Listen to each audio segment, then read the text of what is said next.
Welcome to Relationship Workout for Men, Season 25, Moving Beyond Transactional Dating, Episode 6, Have Self-Discipline When Things Get Difficult.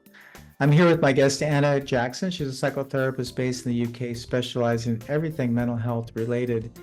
And this topic, we're going to discuss exercising commitment and focus during challenging times in a relationship. So, Anna, what do you think about this? Rather than seeking temporary escapes or distractions through like dating apps and things like that, how do we demonstrate self-discipline here? Is this in a relationship or single or both? I think single. Starting single. Just what I think. Ask yourself, what are you distracting yourself from? Because it's like there's so much stuff going around now about like dopamine dumping. So dopamine dumping is like where you like get a huge fix of dopamine in one go. So scrolling, porn, TikTok, Instagram. What else is dopamine dumping? Anything that's like very short and you just get a real like buzz. Constantly checking WhatsApp. We love WhatsApp in the UK. Dopamine dripping. Sorry, I'm coming back to your point.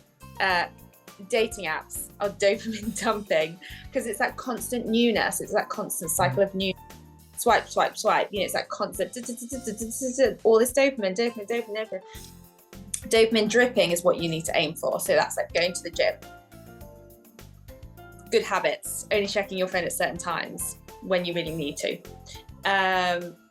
Stopping yourself before you go on social media. Stopping yourself before you go on the dating apps.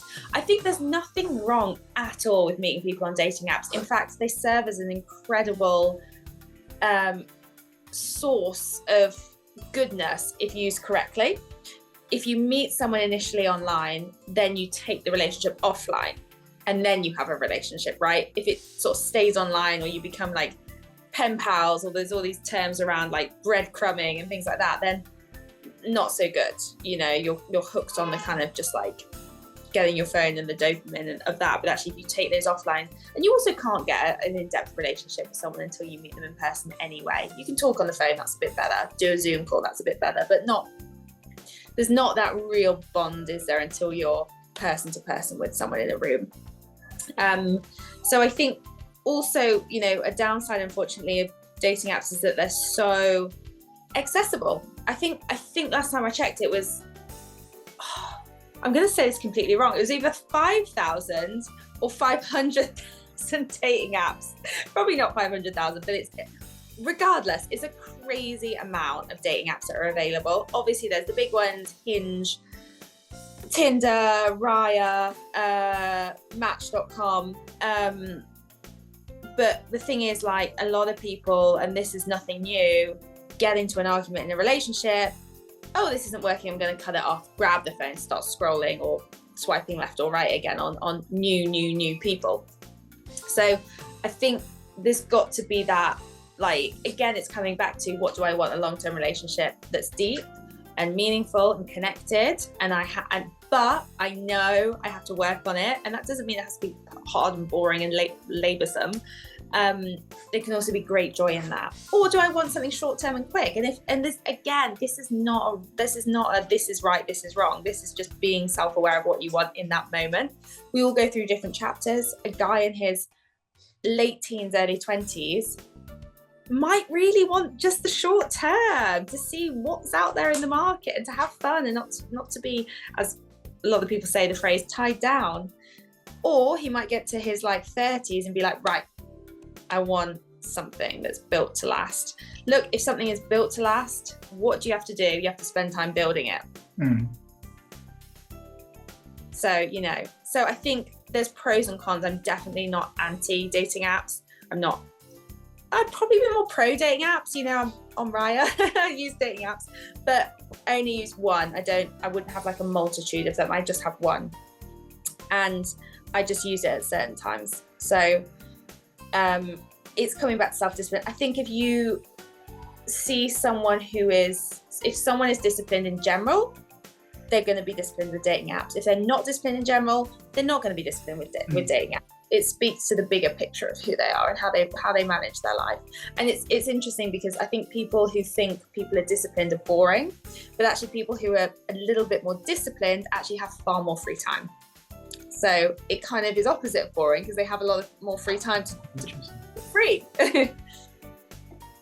I think that so all relationships are going to run into some difficult times, right? So yeah. Right. So it's really interesting that now, because you do have these dating apps, you have this ability to just go find someone else, like with a few swipes. That's temptation, right? Doesn't that talk to the temptation, instead of sitting here and working through and building that foundation, as you said, just go and go this other direction. So I guess it's knowing what the right questions are to ask to say, should I still be in this relationship? But from a self-aware, from a more educated place, rather than just running. It's like whoever you're in a relationship with, you will encounter problems. If you ditch the person, get back on the dating app, all right, you're still going to encounter problems with the next person at some point. It's just that cutoff point where it's like, we've both tried, maybe multiple times. It's not working. We're fundamentally different. I also think that there really should be a change in the way people see the ending of relationships. Like, what about if you had a relationship with someone, right, and it was 6 months, and at the end of the 6 months, you both looked at each other and you both said, or one of you looked at each other and said, I feel like our time together is complete. I feel like our journey together is complete. I feel like our souls have danced enough and it's complete. And you kind of hug and you go your separate ways. And I know I'm making this sound crazy, but I know people who do that. It's possible, and they're not deluded. They're actually really in tune, and it's not impossible. Like if we can try and see the ending of a relationship not as something tragic, but as something that, like, it's complete. The lessons have been complete, and now we move. Then it's less scary, and again, it's keeping that sense of self as well. You can still be codependent, but keep that sense of self. Again, it's that balance. So sorry, I've gone off on a tangent, but coming back to your earlier question, there's temptation everywhere. There is temptation everywhere. That didn't start with dating apps. There was temptation everywhere. Look at Ashley Madison. There was temptation everywhere way before dating apps. If you want to cheat, or if you want temptation, not even to cheat, if you want to ditch your partner and go for someone else, you can, whether dating apps exist or not. If you want it, you can do it. This is not anything that dating apps have created. They may have amplified it, but it was already there within people. The desire was already there in certain people.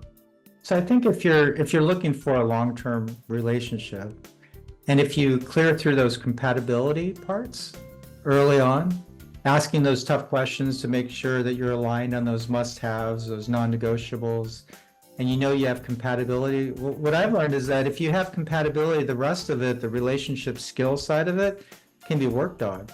So if I have compatibility and we just hit a rough spot, if I know we have compatibility, then it's way in my best interest, in our best interest, to stay here and work on whatever that tough spot is, as opposed to trying to find someone else with compatibility where we're not going to hit that tough spot, because we will. It's inevitable. And I probably contributed to that tough spot. So whatever I did in my shadow side, to use a term in an earlier episode, whatever I contributed to this issue that's coming from my shadow side, I'm just going to bring this into the next relationship.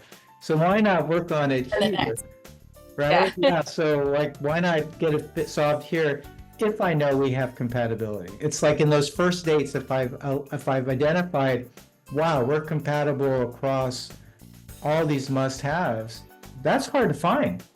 And that's the foundation for companionship, long-term companionship. So don't be distracted by the dating apps. Don't be tempted. Sit here and ask those tough questions. Yeah, there's always distractions for men and for women. You can't put blinkers on. We live in the world we live in. So you build something, you don't just throw it away. Like, or you do, you'll regret it if you just instantly throw it away. Like, it'll just need some tweaks. Most people can, if both parties want the relationship to work, from what I've seen, it'll work.